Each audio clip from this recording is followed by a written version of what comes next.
Good morning students. We are going to discuss about first chapter of science, that is nutrition in plants. In the previous video we were discuss about nutrition and mode of the nutrition in plants. So now I will discuss some important topic in this chapter, that is autotrophics and heterotrophs. The mode of nutrition in which organisms make food themselves from simple substance is called autotrophics. Autotrophics means जो organism अपना food खुद से prepare करते हैं उन्हें हम ऑटोट्रॉफिक्स बोलते हैं. Auto that's means self and trophs that's means nourishment. Next one is the heterotrophs. Animals and most other organisms take in ready-made food prepared by the plants. They are called heterotrophs. Animal और बहुत से organism जो कि readymade food लेते हैं और वो हमें कहाँ से मिलता है, हमें प्लांट से मिलता है. ऐसे एनिमल एंड ऐसे ऑर्गेनिज्म जो अपने फूड के लिए किसी दूसरे पर मतलब प्लांट्स पर डिपेंडेंट होते हैं उन्हें हम बोलते हैं heterotrophs. Let's we start our next topic, that is photosynthesis process, food making process in plants. Process of making food by plants is known as photosynthesis. As we know that plants are the only organism that can prepare food for themselves. Plant एक ऐसा organism है जो कि अपना food खुद से prepare करता है. Leaves are the food factory of plants. Plants में जो लीव्स होती हैं वो फूड फैक्ट्री कहलाती हैं क्योंकि फूड वहीं पे जनरेट होता है. The synthesis of food in plant occur in leaves, therefore all the raw material must reach there. जितने भी रॉ मटेरियल होते हैं वो लीव तक पहुंचा दिए जाते हैं. Water and minerals present in the soil are absorbed by the roots. और वाटर एंड मिनरल्स जो कि सॉइल में प्रेजेंट होते हैं वो रूट के द्वारा ऑब्जर्व कर लिए जाते हैं and transported to the leaves, और लीव्स को ट्रांसपोर्ट कर दिए जाते हैं. Carbon dioxide from air is taking in through the tiny pore present on the surface of leaves. आपने देखा होगा कि लीफ के सरफेस में टीनी पोर्स होते हैं, मतलब छोटे छोटे छिद्र होते हैं जिन्हें हम पोर्स बोलते हैं. ये पोर का काम क्या होता है, पोर हवा में से CO2 को ले जाती है और फोटोसिंथेसिस प्रोसेस में उसको हेल्प करती है. These pores are surrounded by the guard cell. Such pores are called stomata. इन पोर को हम स्टोमेटा भी बोलते हैं और ये पोर जो होते हैं वो गार्ड सेल से सराउंडेड होते हैं. Let's be seen structure of cell. You have seen the building are made of bricks. Similarly, the body of living organism are made of tiny units called cell. आपने देखा होगा कि building जो होती है वो ब्रिक्स से मिलके बनी होती है. इसी तरह से किसी भी ऑर्गेनिज्म की जो बॉडी होती है वो टीनी यूनिट से मिलके बनी होती है जिसे हम लोग सेल बोलते हैं. Cell can be seen only under the microscope. Cell को केवल माइक्रोस्कोप से देखा जा सकता है. Some organism are made of only one cell.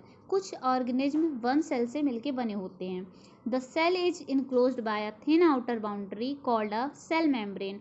ये आप यहाँ पे सेल का फिगर देख पा रहे हैं. सेल जो है वो एक आउटर लेयर से सेल की एक आउटर बाउंड्री होती है जिसे हम सेल मेम्ब्रेन बोलते हैं. Most cell have distinct centrally located spherical structure called the nucleus. अधिकतर जो सेल होती है वो उसका जो सेंटर होता है एक स्फेरिकल स्ट्रक्चर से मिलके बना होता है जिसे हम न्यूक्लियस बोलते हैं. ये इस प्रकार से. The nucleus is surrounded by a jelly like substance called cytoplasm. जो न्यूक्लियस होता है वो जेली की तरह एक सब्सटेंस से सराउंडेड होता है जिसे हम साइटोप्लाज्म कहते हैं. Next is the leaves have a green pigment called chlorophyll. Leaf में ग्रीन कलर का पिगमेंट होता है जिसे हम क्लोरोफिल कहते हैं. It helps leaves to capture the energy of the sunlight. जो लीफ को सनलाइट से एनर्जी कैप्चर करने पे हेल्प करता है. This energy is used to synthesis from food from carbon dioxide and water. Since the synthesis of food occur in the presence of sunlight, it is called photosynthesis. इस तरह से plants अपना food carbon dioxide और water के द्वारा sunlight के presence में synthesis होकर के अपना फूड बनाते हैं, जिस प्रोसेस को हम फोटोसिंथेसिस कहते हैं. So we find that chlorophyll, sunlight, carbon dioxide and water are necessary to carry out the process of photosynthesis. इस तरह से हम देखते हैं कि chlorophyll, sunlight, carbon dioxide and water ये सभी इस प्रोसेस को कराने में बहुत ही ज़्यादा इम्पॉर्टेंट होते हैं. It is a unique process on the earth. ये अर्थ की यूनिक प्रोसेस होती है. The solar energy is captured by the leaves and stored in the plant in the form of food. Thus, the sun is the ultimate source of energy for all living organisms. Solar energy leaves द्वारा capture कर ली जाती है और plant में food के लिए store की जाती है. इस तरह से हम बोल सकते हैं कि जो सन होता है वो एनर्जी का एक अल्टीमेट सोर्स होता है जो कि सभी लिविंग ऑर्गेनिज्म के लिए ज़रूरी होता है.